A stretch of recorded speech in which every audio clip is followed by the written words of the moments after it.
দল ছাত্রদল স্বেচ্ছাসেবী রহমান জিন্দাবাদ, এসএম আব্দুল হালিম ভাই জিন্দাবাদ। এই দাবি নিয়ে আজকে আলোচনা করবো।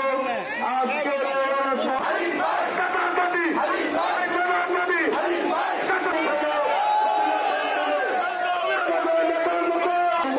শাখার সাবেক সকল সাধারণ সম্পাদক কর্মসূচি আমাদের আজকের এই অবস্থান ও প্রশাসন কর্মসূচি অবস্থান কর্মসূচিতে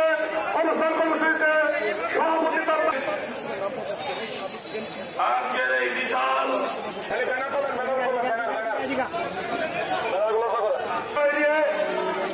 আপনাদের সম্মুখে হাজির হয়েছি। অসুস্থ শরীর দিয়েও চূড়ান্তভাবে মনোনয়ন দিতে হবে।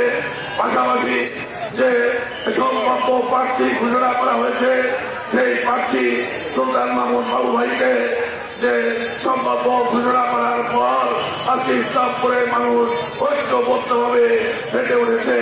এই দাবি মানলেই আদেশ মানি না।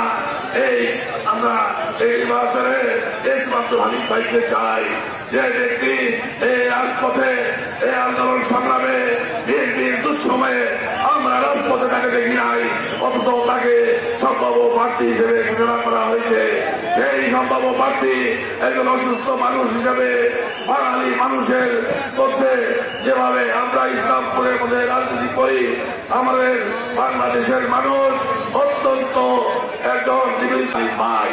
আমরা তার বিকল্প নেই, আমরা তার ডোমিনেশন চাই চূড়ান্ত ভাবে। আপনারা